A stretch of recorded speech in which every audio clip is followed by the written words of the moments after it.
Bem-vindos a mais um episódio de E aí, professor? Oi, Walter. Bom dia. Como vai você? Estou bem, e você? Estou bem. Vamos começar com uma palavra de oração. Pai Celeste, obrigado por nos reunir mais uma vez. Eu peço que Tu abençoes nossa discussão e nos ajude com Teu Santo Espírito para que possamos discernir a verdade do erro. Em nome de Jesus, amém. Amém. Antes de iniciarmos, gostaria de dizer aos nossos espectadores, pois alguns sentem que as informações são de natureza muito negativa.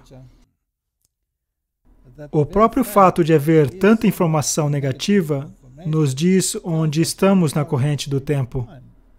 E isso é uma boa notícia. A boa notícia é que essa bagunça logo acabará. E não devemos perder de vista a vitória final da justiça sobre a injustiça. Sim, absolutamente. Nós também vamos fazer uma discussão sobre isso. Pois, afinal de contas, é isso que nos sustenta. Exatamente. Não somos sustentados por informações negativas. Isso é deprimente. Absolutamente. Mas se analisarmos à luz do cumprimento profético e virmos que a linha de chegada está logo à frente, isso deverá, na verdade, nos encorajar. Em outras palavras, quanto mais informações negativas houver, mais perto estamos do fim. Sim, esse é o ponto de vista que você tem que ter todo o tempo. Então, quando você olha, quando você lê o jornal, quando você navega por todas essas coisas negativas por aí, você tem que colocar nessa perspectiva profética. E você sabe onde isso vai levar. Sim. E é isso que eu acho que nós estamos tentando fazer durante essa série É como já inteira. falamos, reclame as promessas. Reclame as promessas. Exatamente. Nós sabemos onde isso está indo. Não temos um Deus desconectado que não está no controle, pois Ele previu todas essas coisas. Portanto, está totalmente no controle. E é Ele quem decide quando vai soltar os ventos para que o sofrimento aumente ainda mais. O interessante é que Ele nunca é pego despreparado. Não. Então nada disso é uma surpresa para Ele. Nada. Ele já nos disse isso antes. Exatamente. Nós apenas temos que encaixar isso no quebra-cabeça e ver, porque nós já sabemos onde isso vai levar. Então hoje vamos discutir algumas das perguntas de novo para poder... Acho que deveríamos dizer que recebemos inúmeras perguntas que, na verdade, é impossível para nós responder a todas realmente. elas. Eu passo boas horas todos os dias respondendo a perguntas. E é uma tarefa sem fim, pois... Se temos centenas de perguntas e cada uma exige um parágrafo que seja, ou talvez uma página, é como se eu escrevesse um livro por dia em minha vida, o que é impossível. Sim, e por isso nós também gostaríamos de encorajar que as pessoas olhem os links que nós disponibilizamos, olhem os vídeos no site e também tem muitas outras informações no site. Sim, logo abaixo dessa seção de informação sobre a descrição da série ou palestra, clique ali e terá todos os links à disposição. Isso deve ajudar as pessoas. Sim, e é isso que nós fazemos. E de vez em quando nós tomamos tempo para fazer E aí, professor, de perguntas e respostas. Sim. Sim, e muitas respostas a muitas dessas perguntas estão na página da internet, na seção de perguntas e respostas. Se estiverem ali, não vamos analisá-lo por aqui. Nós não vamos entrar nessas questões. Ok, então comecemos com a primeira pergunta. Por que a versão King James da Bíblia original de 1611 tem os livros apócrifos? A Igreja Católica Romana declarou canônicos os livros apócrifos. Isso significa que eram parte do cânon, parte da Bíblia, mas sejamos bem francos. Todos os livros apócrifos foram acrescentados séculos depois do fechamento do cânon. Então, são adições. Ora, alguns dos livros apócrifos, como Macabeus, por exemplo, são registros históricos. E não há nada de errado com registros históricos. Tipo, é como pegar uma enciclopédia. Sim. Mas isso não quer dizer que são inspirados. Não tem necessidade de colocá-los no cânon. É possível buscar fontes históricas e logo comprová-las com a Bíblia. Então, eles o incluíram. mas há muitos livros apócrifos que sustentam suas doutrinas, a veneração dos mortos, a veneração de relíquias, e todas essas coisas totalmente em desarmonia com o que as Escrituras têm a dizer. E devemos nos lembrar que todos os primeiros reformadores foram católicos romanos e sacerdotes católicos romanos. E a verdade é progressiva. Então, os originais estavam com eles, pois sempre estiveram lá. Mas então perceberam, opa, espere um pouco, isso aqui contradiz os claros ensinos da Bíblia. E perceberam que não eram canônicos e os retiraram. E Roma reclamou amargamente e declarou ser anátema qualquer um que não os considere canônico. Porque adorar o melhor de seus bens, expulsar demônios com vesícula biliar de um peixe e todo tipo de coisas ridículas que são contrárias às Escrituras, estão escritos nesses apócrifos. Então, à medida que os reformadores se desenvolveram em entendimento e em doutrina, perceberam que tais livros não tinham lugar na Bíblia e os retiraram. Ok, obrigado. Ok, a próxima pessoa fez algumas perguntas. O que a Bíblia e o Espírito de Profecia dizem sobre? Pode uma mulher usar cabelo trançado, seja ele natural ou artificial? Pode uma mulher usar calças? São batidas ou percussão permitidas para fazer música de adoração? Ok, temos um punhado aqui. E perguntas muito delicadas para muitas pessoas. Minha esposa, na verdade, escreveu um artigo sobre vestuário. Você pode colocar um link aí. E as pessoas podem olhar e não temos que entrar em todos os detalhes, se a calça é permitida ou não. A questão é, não haverá traje de homem na mulher. A questão é o que realmente quer dizer traje de homem. Então, leia esse artigo. Veja se você concorda ou não. Há muita latitude quanto a como as pessoas interpretam essas coisas. A mulher tem permissão de ter cabelo trançado, quer natural ou artificial? Qual era o problema? Essa sempre foi a pergunta. Qual era a questão que Deus estava tratando? Estava ele tratando do fato de que algumas mulheres têm cabelos trançados, digamos, cabelo natural. O que elas deveriam fazer? Raspá-lo? Em outros lugares, diz que as mulheres não deviam raspar o cabelo, pois isso tinha a ver com a adoração pagã, onde isso era um costume, como é hoje no mundo ainda. Sim. Muitos sistemas religiosos têm essa ideologia de que a cabeça deve ser raspada, até no catolicismo e em outras religiões do mundo. Então, qual era a questão? A questão era o orgulho. As mulheres de Sião eram orgulhosas, cheias de si. Em outras palavras, mal podiam esperar para estar em frente a um espelho e trançar seus cabelos. Qual foi o método por detrás disso? Sim. Por que elas desejaram Por fazer que isso? queriam fazer isso? E quando começavam a ficar orgulhosas, se achando a última bolacha do pacote, balançando a cabeça assim e pensando ser lindas, esse é o problema.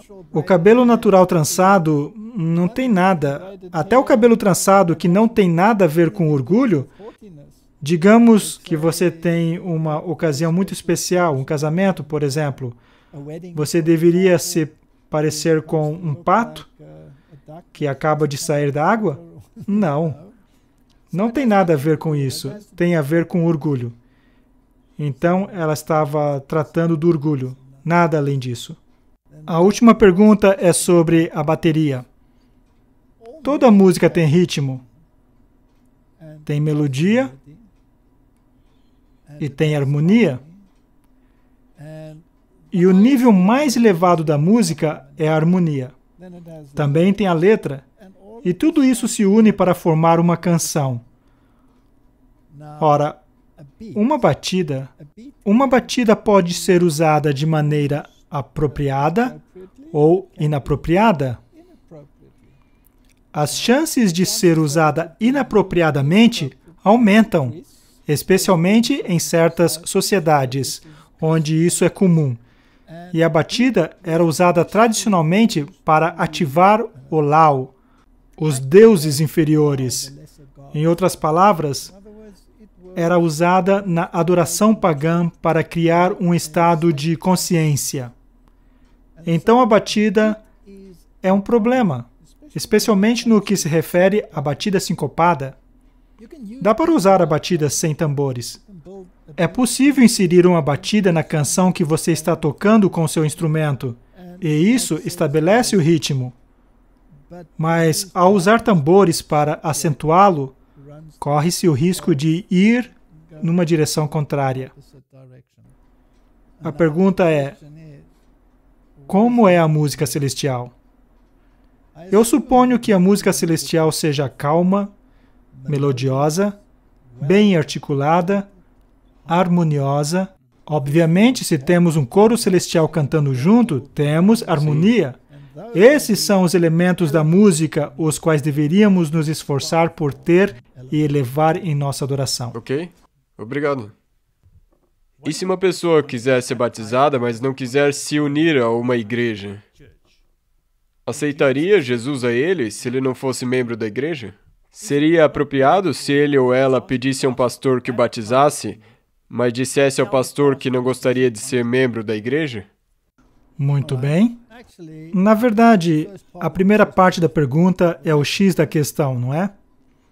Então, se uma pessoa quiser se batizar, mas não quiser se unir a uma igreja organizada, quiser permanecer independente, bem, se alguém se batiza, ele se batiza no corpo de Cristo. E qual é o corpo de Cristo? E quem é o corpo de Cristo? É preciso seguir o critério bíblico? Depende da luz que você tem. Deus não leva em consideração o tempo de ignorância. Então, se alguém se deu conta que precisa se batizar, mas não entende as outras questões, Deus aceita isso como os seus melhores esforços. Se você recebe nova luz, às vezes é apropriado que você se batize de novo. Paulo rebatizou pessoas que haviam recebido o batismo de João, mas não entendiam as implicações da mensagem do Evangelho. Então foram batizados novamente com o entendimento de que Jesus era o Messias. Mas foram batizados em sua igreja organizada. Quando Paulo foi convertido no caminho para Damasco, para onde ele foi enviado? A igreja. Para a igreja. Jesus poderia ter lhe dado as instruções e as ordens de avanço ali mesmo, mas não as deu. E esse é o nosso exemplo. Ele o levou à igreja organizada. Então, quando alguém se batiza, também se batiza no corpo de Cristo, o que significa que aceita a igreja, a sua igreja. Ora, no tempo do fim, um dos critérios é aquele que guardam os mandamentos de Deus e tem o testemunho de Jesus, etc. Tem uma longa lista em Apocalipse acerca de como se parece a igreja no tempo do fim. E esse é o corpo no qual se deve batizar. Então, sim, ninguém pode se batizar sem ser batizado no corpo de Cristo. Portanto, é apropriado pedir a um pastor que o batize, mas sem ser um membro? Se ele entende as implicações, então não é uma questão apropriada a se fazer. E se ele pedir para ser batizado, então o pastor vai explicar a ele. O pastor deveria Sim, explicar-lhe o que significa ser batizado na morte e ressurreição de Cristo e ser batizado no corpo. Porque se vamos ao livro de Apocalipse, lá diz que o Espírito e a noiva dizem, vem, porque Deus não opera de maneira independente da sua igreja, seu corpo. Sim, esse também é um ponto interessante. Deus também não trabalha independentemente no céu. Não. Ele tem conselhos. Ele tem um concílio, ele não é um tirano. Ele tem um concílio, e nós sabemos que houve concílio onde todos os representantes vieram e se reuniram. Sabemos disso pelo livro de Jó. Há anciãos nos céus. Então, há uma hierarquia, há concílio. Deus não é um tirano. Obrigado. Por favor, explique o nome Jesus. Esse é o nome do Messias ou é Yeshua? Bem, essa é uma outra batata quente. Temos que, mais uma vez, voltar às Escrituras. O Novo Testamento original, tanto pelas evidências internas quanto externas, foi escrito em grego. E o grego não foi uma tradução. Foi escrito em grego. Muitos dos nomes vinham de origem hebraica e alguns aramaica. E esses foram, então, traduzidos ou transliterados, se desejar, ao grego. Então, por exemplo, Pedro, seu nome era Cefas, que era aramaico, mas traduzido era Pedro, que significa pedra. Então, era lícito e correto pegar o nome Cefas e traduzi-lo ao grego e transformá-lo em Pedro. Obviamente que sim, porque foi o que fizeram. Ou tomemos o caso, encontramos o Messias, que é uma palavra hebraica, então a Bíblia dirá, traduzindo Christos. E depois usaram o nome Christos. Então, era lícito tomar uma palavra de conceito hebraico, Messias, e transformá-la no equivalente grego, Christos? A resposta é sim, porque foi o que fizeram, não é? O mesmo se aplica para o nome que usamos para Jesus. É Yeshua, no Antigo Testamento. Essa é a versão hebraica, mas a Bíblia em si usa a palavra Jesus.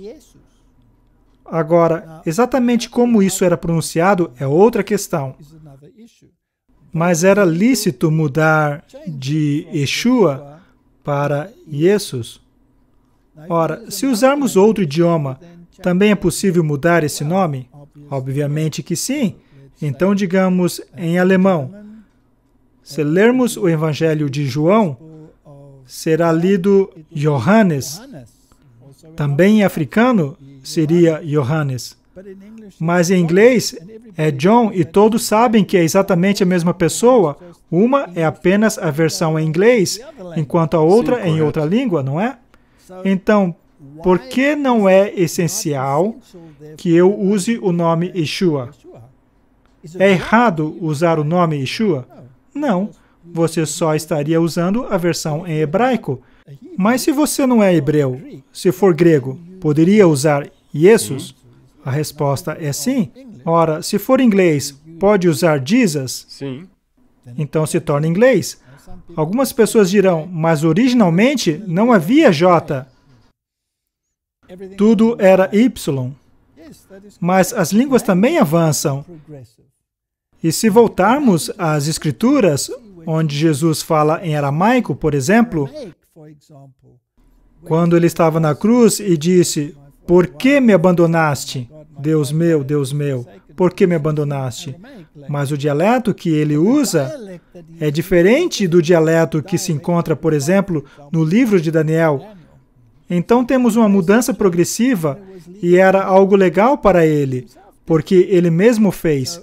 Então, quando a língua muda, eles trouxeram a língua J e muitos não ficaram felizes com isso, por causa do som que ele implica.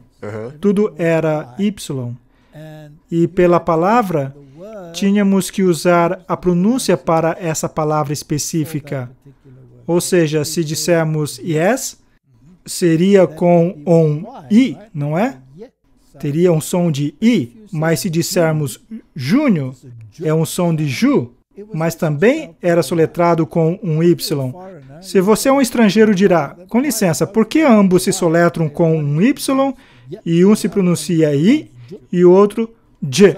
Então, em inglês, para enfatizar a pronunciação J, eles introduziram a letra J. Ora, isso é mudar o nome? Eu estou mudando o nome? Não. Você está operando pelas regras do idioma. Então, eu sempre dou o exemplo de se eu for à Polônia. Então, meu nome seria Voltaire. Mas não sou Voltaire, sou Walter.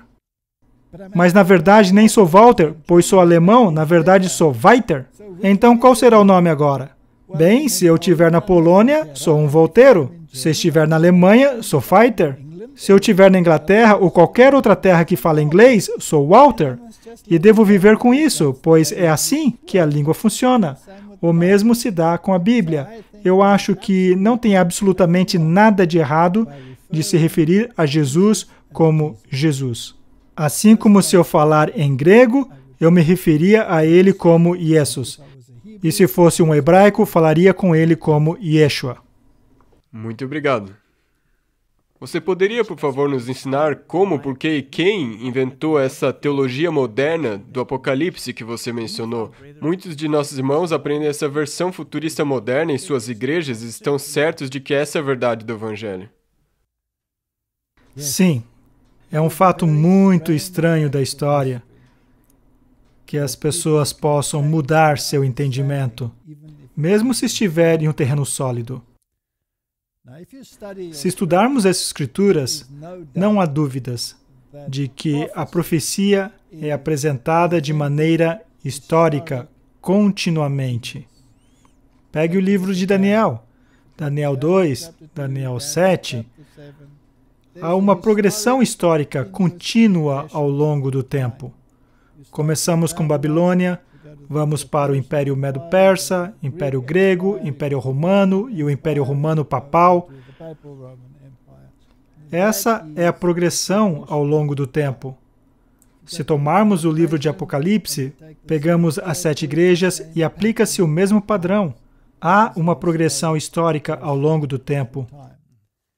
Se tomarmos o livro de Daniel e formos aos capítulos 8 e 9, temos essa bela profecia messiânica, onde também temos uma progressão histórica. Começamos desde a emissão do decreto para restaurar e reconstruir Jerusalém. Está em Daniel capítulo 9. Sim. Em seguida, vamos até ao Messias, o príncipe, e temos uma progressão histórica dos eventos que acontecerão. É assim que as Escrituras devem ser interpretadas. E é assim que a exegese costumava interpretá-la dentro do mundo protestante. Então, quando terminaram a natureza do sistema do anticristo, Daniel foi a chave. E Martinho Lutero se referia ao livro de Daniel como um livro que todos deveriam ler, para que tivessem a chave para abrir o restante das profecias e para abrir o livro de Apocalipse. É por isso que Martinho Lutero pegou o livro de Daniel e o traduziu primeiro. Era um contínuo histórico e apontava a progressão e o surgimento do anticristo. E está totalmente claro. Já fizemos um episódio completo sobre isso, não temos que repetir esse assunto. Está totalmente claro que o sistema do anticristo existe desde a queda de Roma até a segunda vinda de Cristo. Agora, eles pegam essas mesmas profecias e a distorcem, retiram-na de seu contexto, lançam uma semana para o futuro, sem qualquer progressão aparente, tornam uma profecia de tempo, onde se usa um dia por um ano como um dia literal, sem nenhuma sustentação bíblica, e chegam a uma ideia futurista, de um anticristo futurista. Ora, de onde vem essa ideia? São ideias da Contra-Reforma, preterismo e futurismo. Os jesuítas, Ocasa e Rivera, criaram esses sistemas que foram, mais adiante, refinados pelo cardeal Bellarmino, outro jesuíta, para tirar o foco da profecia progressiva e da clara descrição de Roma como o anticristo, e lançá-la no futuro, quando a igreja nem se preocupará com ela, pois supostamente já terá sido arrebatada. O que novamente contradiz o próprio sentido das Escrituras. Os hebreus não foram removidos do planeta por um arrebatamento durante as pragas. Esse é o tipo, e o antítipo será o mesmo. Eles não foram removidos da tirania de Faraó, mas sujeitaram-se a ela. Não haverá arrebatamento com somente aqueles que não cumprirem as condições estando sujeito ao anticristo. Não. É preciso ser consistente no que se trata de interpretação da Bíblia. Então, essas teologias modernas vêm da casa jesuíta católico-romana e têm sido infiltrada nas igrejas, quer direta ou indiretamente. Sim. Então, o mundo todo passou a aceitá-la como a norma. Tudo o que eles têm a fazer é estudar o que os reformadores escreveram. Peguem esse livro, Romanismo e a Reforma, se quiserem saber no que criam os reformadores, ou estudem o que Martinho Lutero disse sobre a questão. Peguem o livro Conversas à Mesa e leiam-no novamente. Houve uma guerra contra aquele livro, por um motivo, e houve pena de morte para qualquer um que o tivesse. Então deve ser um livro excelente de se ler, não é? Estudem o que os reformadores criam e não serão enganados por esse absurdo chamado futurismo e interpretação profética que viola toda a regra da Bíblia. Sim. E também nós, no episódio 33, mostramos como Jonathan Cahn e essas pessoas que estavam lá no National Mall tinham essa mesma visão futurística. Isso não é bíblico. Obrigado. Próxima pergunta. Por favor, aborde a crença uma vez salvo, sempre salvo, que é tão popular no YouTube. Não existe tal coisa chamada uma vez salvo, salvo para sempre. Se pegar o livro de Ezequiel capítulo 33, ou qualquer um, verá que a Bíblia é muito clara. Desviando-se o justo da sua justiça e praticando iniquidade aos olhos do Senhor, nenhuma de suas antigas justiças será lembrada, e certamente morrerá, referindo-se à morte eterna. Se o ímpio se desviar de sua impiedade e fizer o que é justo, nenhuma de suas antigas impiedades será lembrada. Essas são as boas novas, porque se aplica a todos nós, pois todos pecamos e carecemos da glória de Deus. Ora, pode um justo se desviar da sua justiça? Com certeza. Claro que sim. E não é mais justo. Então, como sabermos onde nos posicionarmos sobre essa questão? Como somos salvos? Somos salvos pelo sangue do Cordeiro? Pela fé no sangue do Cordeiro? Sim. Aceitamos o sacrifício de Jesus Cristo como sua expiação. Essa é sua justificação. Qual é a evidência da justificação? Santificação. Sim. Você vai parar de fazer o que fazia antes. Exatamente, você para. Você vai parar. Se o justo se desviar da sua justiça, de todas as justiças que tiver feito, não se fará memória. Mas se o ímpio se desviar de sua impiedade e fizer o que é certo, de todas as transgressões que cometeu, não haverá lembrança contra ele. Então, fazer o certo é parte da equação. Não justifica você. O sangue de Cristo e o sacrifício expiatório é o que justifica. É uma justiça externa, imputada. Mas a santificação é uma justiça comunicada. Torna-se parte de sua natureza desejar fazer a vontade de Deus. Mas quando você decide fazer a vontade de Deus, você entra numa batalha. E essa batalha é contra o eu, esse velho homem que se recusa a morrer. Então, diariamente, quando se levantar pela manhã, você pega a Bíblia, a palavra de Deus, e espanca esse velho homem até a morte, recordando-lhe que ele não tem mais o direito de existir, porque você foi lavado e não quer mais, como diz Pedro, voltar como um porco ao lamaçal. Sim. E ficar cheio de lama, ou como um cão ao seu vômito. Não quer fazer isso. Então, não tem nada disso na Bíblia de uma vez salvo, salvo para sempre. Cada dia morro, diz Paulo. Trata-se de uma batalha constante e, finalmente, aquilo que é muito difícil se torna um hábito. E Deus leva você a situações onde você percebe quem e o que você realmente é. Então, pensar que você é a última bolacha do pacote e que você está salvo perpetuamente não é nada senão presunção. Trata-se de uma caminhada diária com Cristo. Sim, porque se fosse uma vez salvo, sempre salvo, então Israel nunca teria que ouvir as palavras que Jesus disse a eles: a vossa casa vos ficará deserta. Exatamente, teriam estado perfeitos, sem problemas. Eu sei que é um caminho estreito, mas é o caminho da justiça. A minha lógica me diz que andar em harmonia com os mandamentos de Deus é lógico.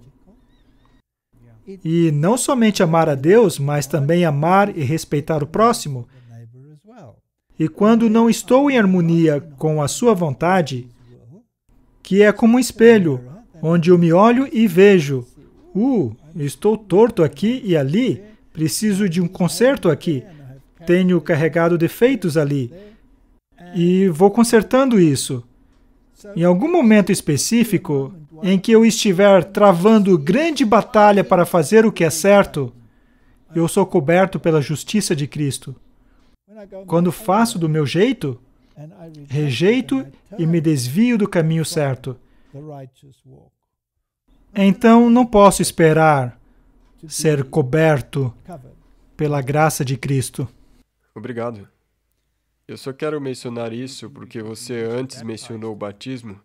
Algumas pessoas ligam isso com uma vez batizado, você agora está salvo. O batismo não é uma coisa mágica. O batismo é um reconhecimento público de uma decisão tomada por uma mente consciente. Você crê de todo o coração? Então pode ser batizado. Tem que crer de todo o coração e dar uma demonstração pública e reconhecimento de uma fé interior. É o que Deus requer de nós. E quando fizer isso, a batalha começa. Sim. E não termina. E não tem o fim, porque é aí que a caminhada também vai começar com Deus. Seu maior inimigo é você mesmo. E Deus nos permite ir a lugares difíceis para que seu velho eu possa ser revelado, até mesmo para você. Você também pode ter pessoas amáveis que lhe recordarão os seus defeitos, para que você possa tentar lutar sozinho contra ele, ou pensar duas vezes e dizer: ok, preciso mudar, Senhor. Me ajude a fazer isso. Amém. Ok, próxima pergunta. O que teria acontecido se Adão e Eva nunca tivessem pecado? Essa é uma pergunta muito complexa. Tem uma teologia bastante profunda associada a essa pergunta. Então você deve explicar essa teologia profunda. A primeira pergunta que temos que fazer é: por que Adão e Eva foram criados? Para começo de conversa. Está bem? Houve um problema no céu quando Adão e Eva foram criados? Sim. Porque Deus alertou Adão e Eva de um inimigo. Certo? Havia um inimigo. Deve ter havido uma tremenda revolta no céu e uma guerra no céu. E o diabo e seus anjos foram lançados fora. Ok? Então, haviam dois lados nesse argumento. O diabo e seus anjos e Deus e seus anjos. Esses eram os dois lados. Ora, em qualquer disputa, quando se tem uma disputa dessa natureza, é preciso ter um judiciário independente para determinar quem está certo ou errado. Em termos humanos, se temos uma disputa com o nosso vizinho, nós o levamos ao tribunal, não é? E se a disputa se torna grande o suficiente a ponto de não poder solucioná-la, então temos que estar de acordo com o que o judiciário independente vai reger. Ora, se escolhermos um júri, por exemplo, o júri não poderá estar relacionado a você. Não vai poder escolher seu pai ou sua mãe para estar nesse júri. Isso não seria muito... Nem seu tio, seu irmão, sua irmã, seu melhor amigo. Tem que ser um judiciário independente. Aqui temos um problema. Não havia judiciário independente. Havia Deus e seus anjos, e o diabo e seus anjos. Agora, quem está certo nessa disputa? Ora, Deus, sendo Deus, era o único que podia solucionar esse problema. Então, a fim de solucionar esse problema, ele criou uma nova ordem de seres que não havia sido parte nem parcializado com essa disputa. E como em qualquer júri, ou caso legal, ambos os lados podem ser representados ou apresentar seus argumentos em favor disso ou daquilo. Aquele que criou Adão e Eva foi Jesus quem os criou, porque por ele todas as coisas foram feitas e sem ele nada do que foi feito se fez. Então Jesus, como Criador, criou Adão e Eva, e ele os criou diferente de todos os outros. Criou macho e fêmea. Em outras palavras, tinha a capacidade de gerar vida. Assim como Deus tinha a capacidade de gerar vida. E os deu um mini-cosmo independente. E os deu domínio. Em outras palavras, ele preparou um judiciário independente. E eles deveriam ser a chave, a solução para o problema. Eram eles que, em última instância, tinham que dizer qual das duas partes estava certa e qual estava errada. Então Deus teve a primeira oportunidade de apresentar seu caso e explicou-lhes que ele era o Deus Criador e que tinham oportunidade de falar com eles. E os anjos tinham oportunidade de falar com eles. E o outro também recebeu essa oportunidade. Na árvore do conhecimento do bem e do mal, ele apresentou seu caso, mas ele o fez de maneira diferente. Isso já deveria ser um alerta desde o princípio, não é? E ele disse, Deus realmente disse isso? Então ele questionou tudo. Assim como um caso de lei onde temos a parte adversária, o advogado que contra-argumentará falando, você realmente disse isso e aquilo, e se fosse de outra forma? Então, temos esse caso. E o júri independente eram Adão e Eva. Não fizeram parte do conflito no céu. Não existiam ainda.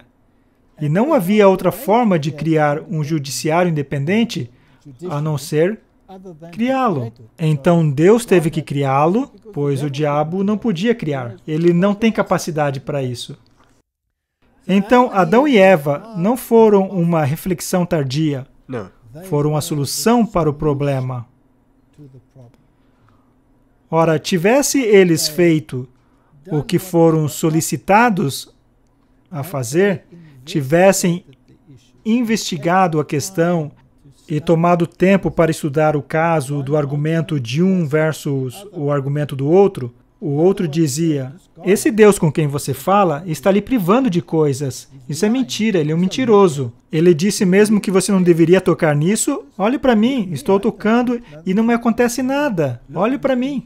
Você diz que não é bom como alimento, vou lhe dar uma amostra. Vou comer um pedaço e veja o que consigo fazer. Sou apenas uma serpente e consigo até falar.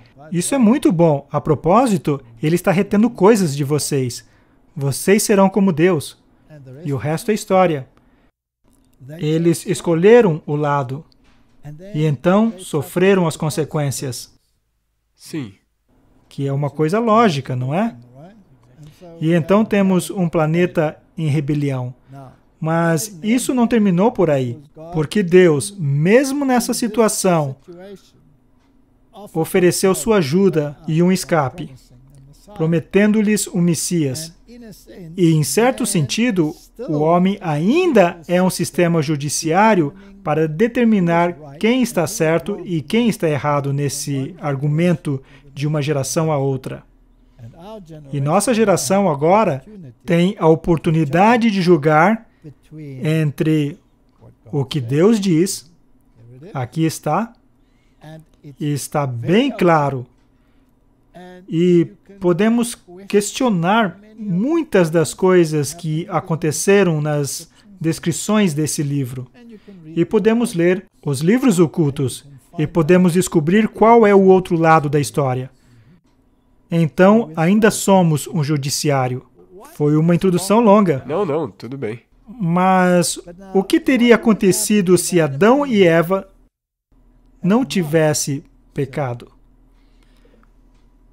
Bem, então o júri teria se sentado e dado o seu veredito. E o diabo e seus anjos teriam estado sujeitos a esse veredito. Correto.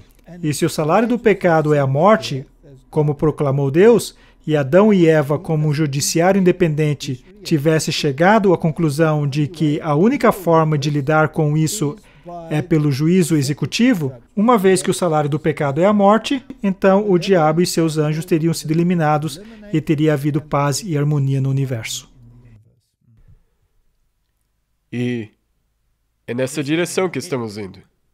Bem, vai acontecer novamente. Sim, haverá essa decisão final novamente. Não sabeis que julgareis os anjos? A Bíblia diz isso? Sim. Então, novamente, haverá um sistema judiciário. E a humanidade estará bem envolvida. Porque o livro de Apocalipse nos diz que o juízo foi dado aos santos. Então Deus, como juiz, deu o juízo aos santos. Eles analisam os livros e determinam se esse juízo é justo ou não, que é o que o judiciário faz. E dirão, justos e verdadeiros são os teus juízos, e digno é o Cordeiro. Essa será a decisão final, e então haverá uma destruição do diabo, e de seus anjos, e dos ímpios. E o universo será purificado de toda a injustiça. É claro que dá para levar esse argumento ainda mais adiante, porque houve outra oportunidade.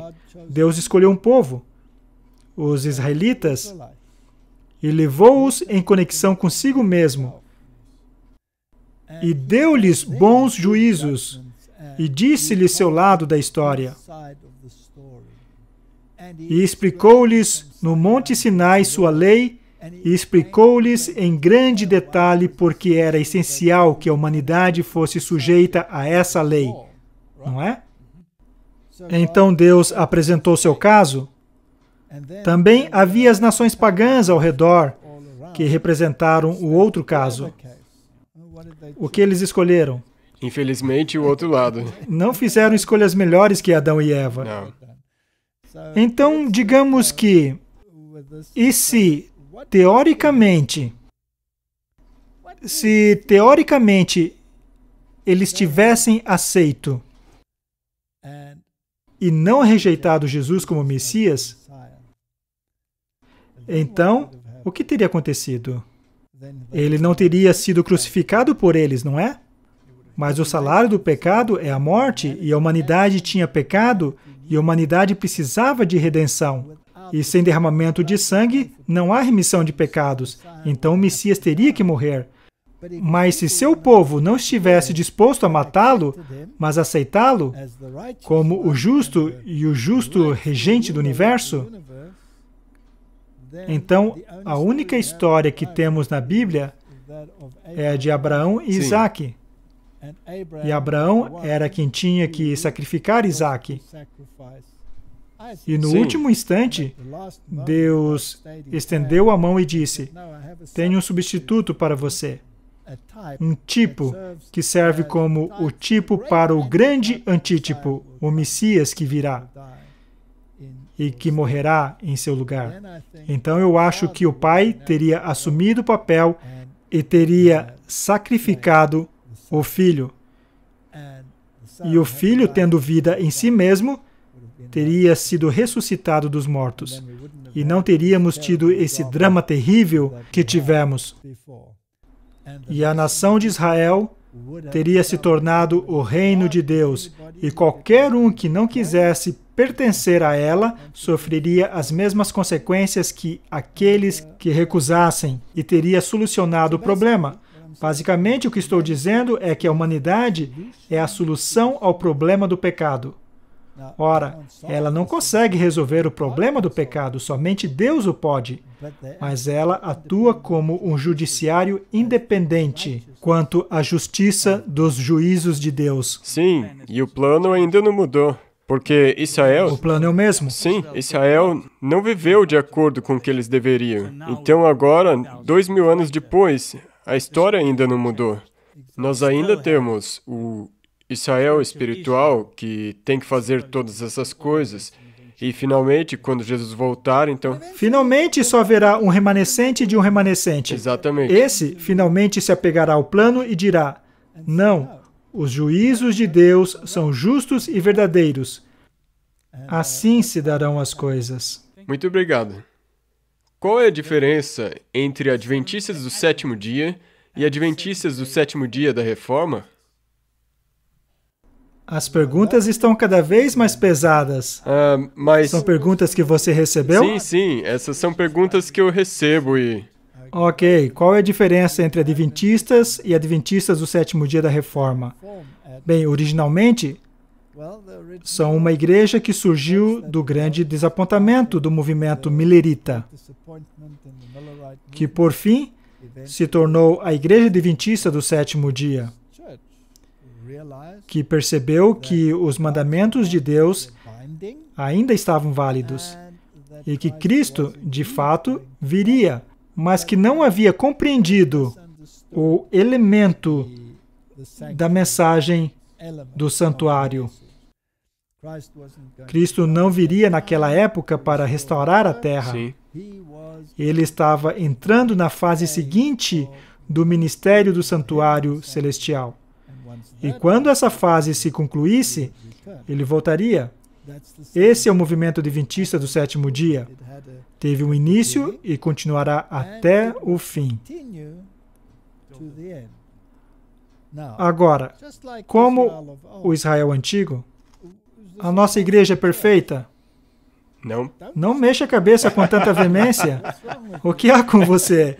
Você deveria defender e dizer sim? Bem, você mencionou antes que todos pecaram e carecem da glória de Deus. Ok. Então, não são perfeitos. Não somos perfeitos. Não.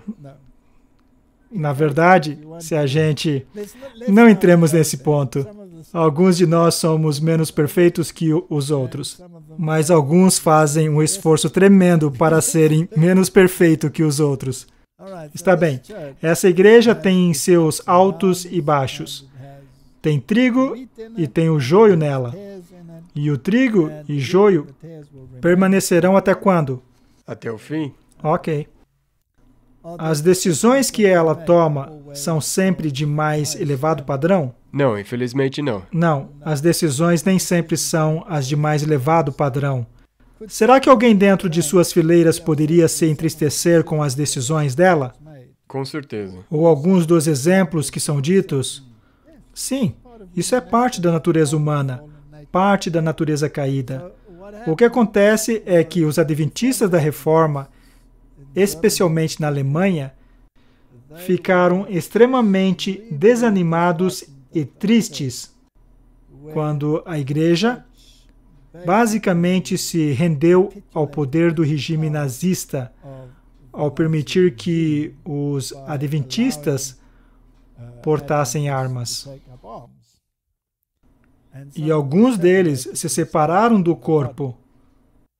Ora, o que fizeram é que proferiram sua preocupação com uma decisão e se separaram. Mas a Bíblia diz claramente que esse corpo, com suas falhas e idiosincrasias, continuará até o fim. E então haverá uma sacudidura. Então, o que a Bíblia nos diz é que devemos fazer um agito em prol da justiça e reforma dentro do corpo, até a sacudidura, que é algo que Deus faz acontecer. Em minha opinião, é que mesmo que suas razões tenham sido perfeitamente legítimas, a separação não estava em harmonia com o que as Escrituras ensinam sobre a situação. Afinal de contas, as Escrituras dão uma indicação muito clara quanto à condição da igreja.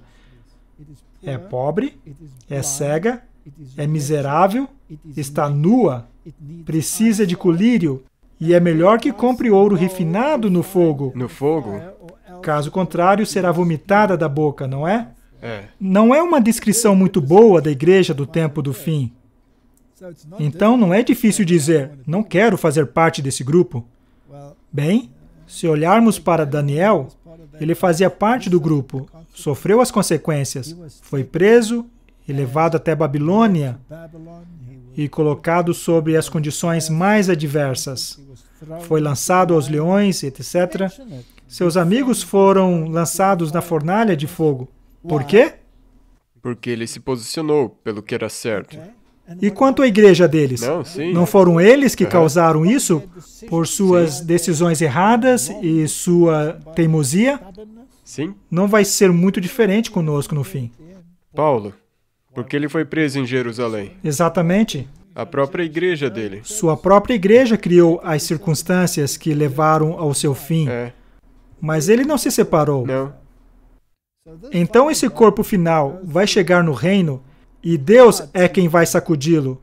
Não se sacuda a si mesmo antes do tempo. Tem outra pergunta que me vem à mente agora. A sacudidura. É uma pergunta que eu ouvi. Como você sabe que a sacudidura não vai acontecer fora da igreja? Mas dentro. Sacudidura significa sacudido para fora. Se alguém está sacudindo alguma coisa, na verdade, se tomarmos o exemplo que Deus usa, é a eira, sim. Tem uma sacudidura e tanta acontecendo na eira. Mas o que permanece na eira é o trigo. Sim. O que é levado é a palha.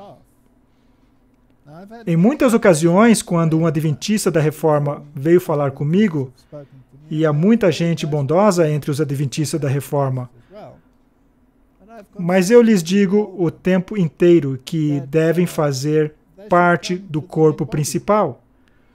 Por que deveria eu sofrer sozinho nesse corpo? Una-se a nós. Um deles uma vez me disse, mas o corpo fede. E eu disse, sim, mas consiga um pregador de roupas e coloque no nariz, porque essas são as circunstâncias que existirão até a volta de Jesus e até que essa sacudidura aconteça. E finalmente teremos um remanescente do remanescente que proclamará as 3 mensagens angélicas com poder e não em dissensão, como temos hoje em dia em muitos casos. Sim, e talvez você pode dizer algum encorajamento para... Sim, não perca a coragem. Permaneça no corpo. Porque... Eu diria, coloque cola, permaneça no corpo até a sacudidura acontecer. Mesmo que pareça que esse barco está afundando. Sim, ele chegará até o reino. Há icebergs à frente, e vamos nos chocar contra eles. Teremos que lidar com as consequências, porque o capitão está direcionando o navio contra o iceberg. Amém. Ok. Você pode, por favor, explicar dízimos? Dízimo. O dízimo é algo que vai provocar a natureza caída. Nós acreditamos que tudo o que temos é pelo que nós fazemos, mas a Bíblia nos diz claramente que é Deus que nos capacita, até mesmo a obter riquezas, não é? E Deus estabeleceu um sistema por meio do qual Ele sustenta a sua igreja, e se chama dízimo. Ele pede de nós um décimo. Há pouquíssimos governos no mundo que pedem um décimo. Geralmente pedem consideravelmente mais que um décimo.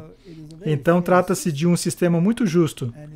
E ele diz que o dízimo que trazemos é para os levitas. Em outras palavras, é para a sustentação da pregação da palavra de Deus. É para isso que existe o dízimo. Outras coisas devem ser feitas por meio de ofertas. Se quiser expandir sua infraestrutura, não deve vir do dízimo, mas de uma oferta de boa vontade.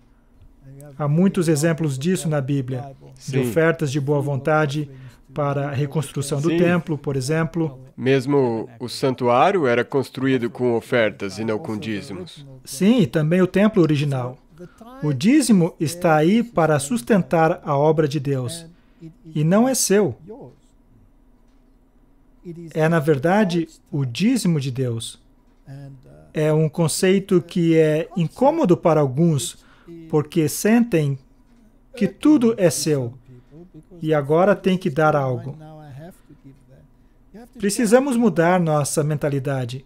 Uma vez eu disse a um de meus filhos, eu lhe dei uma mesada e disse-lhe para dar um dízimo para o Senhor desse dinheiro. Eu queria lhe ensinar o princípio do dízimo, e foi algo muito difícil para ele. Então eu disse para um dos meus filhos um dia, eu tenho um presente para você. Você se comportou bem, muito bem. Aqui está um presente para você. E dei-lhe uma certa quantia de dinheiro. Logo, eu disse, a propósito, aqui vamos pegar um exemplo, digamos, $10. Eu disse, tenho um presente para você. Tenho $9 para você. Você tem $9, é seu. E eu disse, aqui eu tenho $1, desse aqui para seu irmão. E ele saiu correndo muito feliz. Deu aquele $1 para o seu irmão, e ele tinha $9. Eu deixei passar alguns momentos e disse-lhe, eu o chamei e lhe disse, você entregou aquele $1 para o seu... Não era dólar, foi em outro país, mas não importa, é apenas uma história. Você entregou aquele $1 para seu irmão? Ele disse, sim. Eu falei, teve alguma dificuldade em entregar-lhe esse $1? Ele disse, não. Eu falei, por que não teve nenhum problema em entregar esse $1 ao seu irmão? Ele disse, era somente $1. E eu disse, quanto você ganhou? Ele disse, eu ganhei 9. Então eu disse, você está muito feliz com os seus 9. E muito feliz que o seu irmão só ganhou $1, não é? Ele não ganhou 9. Ele disse, sim, achei até legal ter recebido 9 e ele somente 1. Eu disse, mas por que você lhe entregou $1? Ele disse, porque não era meu. Era dele? Eu disse, ok, então você não teve dificuldades em lhe dar esse $1. É assim que você deve pensar a respeito do dízimo, não é seu. Deus lhe deu 9 e Ele está lhe pedindo apenas $1 para sustentar a sua causa. E você deveria dizer, uau, eu tenho 9 e o Senhor só quer 1. Com prazer, posso lhe dar algo mais. Afinal, eu tenho 9, tome mais 1. Essa deveria ser a nossa atitude. Mas nós queremos julgar e dizer, não sei se isso vai ser usado para a causa certa. Deixe isso com Deus. Porque se o dízimo for para os levitas, e há bons levitas, e há levitas como os filhos de Eli, e não cabe a mim dizer quem é quem. E eu estou sustentando a obra como um todo. Então, trazei os dízimos à casa do tesouro. Essa é a minha opinião. Muito obrigado. Com isso, creio que podemos concluir esse episódio. Muito obrigado pelas explicações maravilhosas. Que Deus abençoe os telespectadores ao ponderar sobre essas informações. Sim, vamos orar. Pai Celeste, obrigado por nos dar mentes questionadoras. E eu sei, Senhor, que Tu queres que façamos perguntas.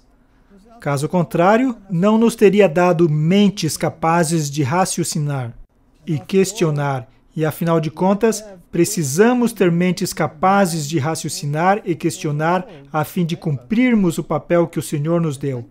Obrigado pelas respostas que nos deste em Tua palavra, na qual nós, pelo estudo e por meio de uma mente que raciocina, podemos determinar se estamos ou não trilhando um bom caminho.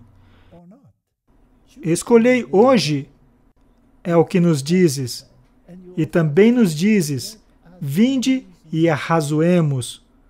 Obrigado, Senhor, por não passar por alto nossa capacidade de raciocínio, e obrigado por podermos fazer perguntas, e obrigado ainda mais, porque Tua palavra proporciona as respostas. Abençoa-nos ao trilharmos nossa jornada diária contigo e que tomemos decisões diárias quanto ao caminho que desejas que trilhemos.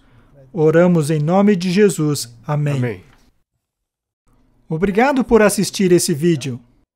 Para se inscrever, clique aqui. Clique no sininho para receber notificações.